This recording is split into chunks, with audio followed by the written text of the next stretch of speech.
Hi everyone, today I'm back and I bring you a combined review because it's been a while since I've done one of those, but maybe you don't know me. My name is Clara and I'm the owner of this channel where I talk about books in English and in Spanish, though obviously if you're watching this you are watching a video in English. And if you want to join the family after this review, I recommend you to give me a like, of course, and subscribe. And don't forget to click the little bell over there so YouTube knows how and when it has to notify you that I have already uploaded a new video. So having said that, let's introduce our two main books of this review. Ready? Go. So we are going to talk about The Merchant of Venice by William Shakespeare. I always say that wrong. And also we are going to talk about a Spanish book that I recently read, during May I think, that is called Globe by Alba Quintas Garciandia. As far as I know, this book is only available in Spanish, but I want to do this a combined review with the play because it's thematically very similar. So, oops. Sorry, there's a little bit of an incident. Hold on. After the crisis is solved, we are going to talk about The Merchant of Venice by William Shakespeare, as I said before. This is one of the plays that I haven't read of him. I know it's very known, but it wasn't known to me. And I actually didn't read it in a book form. I listened to it using a radio dramatization of it done by the BBC, in particular by the radio, one of the radio stations owned by the BBC, which is Radio 3. In this case, I don't remember how I came to it, but it was broadcast, it was like in the form of watch it later, not like live, and it was openly international, so I was extremely glad to have this radio dramatization of a play, which, in my opinion, as a non-native English speaker, sometimes when it comes to classics, having someone dramatizing or reading the book to me is easier, in my case, to understand what is going on than actually reading it. So, to me, this was the case, specifically because it's not a pure adaptation of the play, it's a transportation of the original play into a more modern kind of contemporary setting. So there are elements of the story, like the surroundings, the ambient sounds, that are actually set into this world, as if you are doing a modern adaptation of The Merchant of Venice using the original text, but changing the other elements in So for those who don't know what The Merchant of Venice is about, The Merchant of Venice tells the story of Bassanio, a young nobleman who is in love with Portia, a really important young lady that has inherited a really big amount of money from her dad, but her dad is a little bit of a trickster, you see. He decided that she will only be in possession of the money when she got married. But for that to happen, he wanted to be sure that the person who was asking for the hand of his own daughter, even if he was already dead, loved her, so he wasn't after her because of her money. So what he did was to place 3 caskets with 3 riddles, and each person needs to, each man had to go to this room and select the casket that he believed the portrait of Portia was in. So the person who chose one casket, he had to be sure, because otherwise he will have to leave the estate and decide not to remarry again. So this is the idea that Bassanio has. He wants to go to Portia's place and ask her hand in marriage, because he already knew her. They already got acquainted and they really get along, so they have a sweet memory of each other. The thing is that Bassanio doesn't have a lot of money, so he goes to his best friend and mentor Antonio, who is a really important merchant in Venice, and he asks him to give him enough money to be a respectable man in front of Portia in order to take the quest. So the thing is that Antonio is not going through a really nice time. He is still looking and waiting for his ships to go back from different lands, and he really invested a lot of money on those trips because he's waiting for a lot of gain in return. So as Antonio and Bassanio don't have the amount of money they actually need, they go to a moneylender called Shylock, who is a Jewish, as I said, moneylender who didn't get along with Antonio very well. So they decide to go to his place and ask him to for a sum of money in particular, and what they do is to make a treat and say, if we don't pay you back the money in the time you stipulated,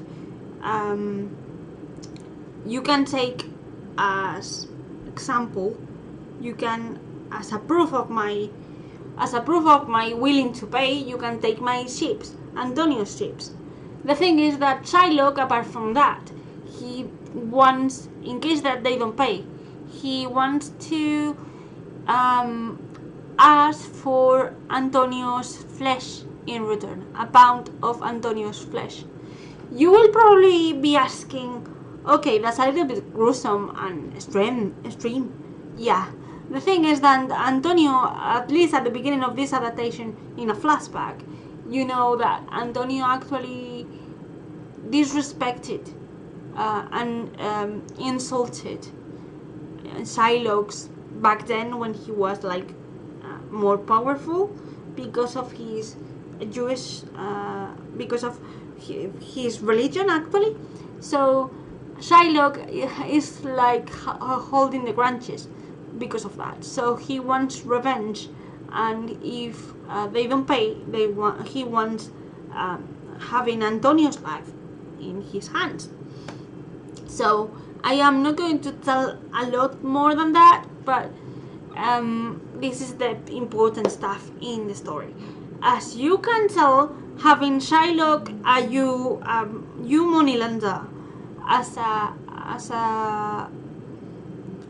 kind of villain in the story, this play is actually very controversial because it's clearly against the Jewish people, and I actually feel I loved the play, but I had really mixed feelings about this topic. However, I found that, to me, Shylock, the moneylender, was my favorite character, and even though he's considered a villain, I consider him very, even though I don't share the measures that he wants to take, I consider him really kind of reasonable man, in the sense that he was once really mistreated and really insulted because of his religion, and I feel like the hate that he has towards Antonio is very justified. And even though I don't share the idea of let's cut a little bit of your flesh to make you bleed, I really enjoyed this story, and I enjoyed this story basically because through this tale of love and hate and extreme measures and injustice, you could see a lot of topics reappeared. Not only religious hate, towards Christians or Jewish people, but also inequality in terms of gender. And now, apart from having a special place in my heart for Shylock, I must say that I adore Portia. And my love for these two characters, it may be because they are portrayed in this version that I listened to by Andrew Scott, who was initially Moriarty on the BBC version of Sherlock, who is actually Shylock in this version, and then Hayley Atwell, who was Agent Carter or Peggy Carter in the Captain America movies. She is actually Portia. So that's another reason why I love them both, because I love those actors, and I feel they actually do a really, really good job. But apart from having those topics set aside, and I already mentioned what I think about Shylock, I also love, as I said before, the idea of gender in this play, because especially towards the end, you see Portia at how she is. She's not the kind of lady that is actually waiting for the hero to arrive and save her from her boredom. She is actually a very, very well educated woman, fierce and brave, and I love how she is initially considered like a brat rich child, but then later on she's proved to be an independent woman with a free will and a lot of character, and I love that. I really love that. And also Hayley Atwell did an amazing job. I really, really like it. And yeah, even though I know that there's a lot of hate towards the Jewish community in this play, I feel like that is not the center of it, or at least it is not for me, because for me this story is about misunderstandings and hate, and how hate can sometimes overcome us. Now, jumping to the Spanish YA book, I'm going to talk to you about Globe by Alba Quintas Garciandia. This is a YA fantasy book, only available in Spanish so far, that tells the story of a world in which theater is basic, is like the center of attention, and that world is Globe. In this world, every season, every people or every person that lives in Globe, they belong or they work for certain theatrical companies, and they perform during each season. But the most important one is the one that is going to perform in the biggest and most famous theater of all, which is the El Teatro Rojo, or the Red Theater, as it's called if we translate it. The thing is that at the beginning of this story, in the first performance of the Red Theater, the company that is the most famous one in the whole land appears to be assassinated in the backstage. So that element or that situation causes a lot of chaos in Globe, and instead of cancelling the season, what they do is to continue with the work, and instead of the main and most famous company of the whole land, the ones that are going to perform in the Red Theater is the second most famous of all, which is El Vigilante. El Vigilante company, it's the second, the most important theatrical company of the land, and in that theatrical company works Gilbert, a secondary actor, like a supporting actor, who actually doesn't like theater so much, and he hides a secret. He doesn't belong to Globe. He wasn't born in Globe. He comes from our own world, the real world. The thing is that he doesn't know how he get there. So when this company has the opportunity to work in the Red Theater, what they do is that they talk with the most famous playwriter of the land, who actually did or wrote the play that it was going to be performed at the beginning of the story, but he creates a new play for this particular company. And in this play, although you never see it in the actual book performed, our main character Gilbert will have a really important role, a role that can lead him home again. So he will have to ignore the hatred that he feels for theater and reconnect with the novel art of performing again, as he did when he was younger.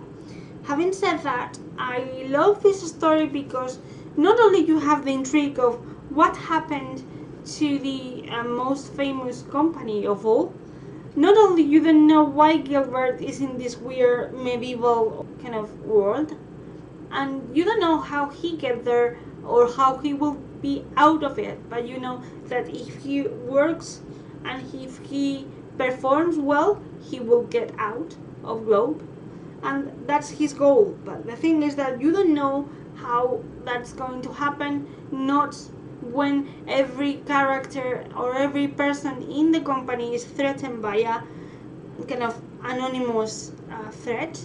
And the last element I want to highlight of this book, let's leave it here, of this book, is actually the fact that in the play developed in here, you could actually see several tributes to different characters of Shakespearean plays. You see, this is not a case of plagiarism, it's a case of creating an entity, a play of its own that resembles or that you could actually put in pairs with different characters of real Shakespearean plays. So you see, you have a character that is similar to Hamlet, a character that is similar to Ophelia, a character that is similar to King Lear or King Claudio, and also, which is the reason why I paired this up, there's a character, a very important character, that is very similar to Shylock, but he is more neutral in this one though. So to me, having all these tributes throughout the play that is presented here, that you know that there are tributes if you have read any Shakespearean plays, because if not, you could actually enjoy the play as a thing of its own. To me, it's very, very unique. It's very, very tender and sweet, and I wish it was translated in English so you all could enjoy it. So, have you read any Shakespearean plays so far? What do you think about the books I've mentioned? Have you seen any version in theater or in films about The Merchant of Venice? Which kind of retellings of other plays would you like to recommend me? I don't consider this a retelling because it's a book of its own entity, but I would love to hear or to read about retellings of Shakespeare plays and other plays, of course. Okay, this is it. See you next week. Bye.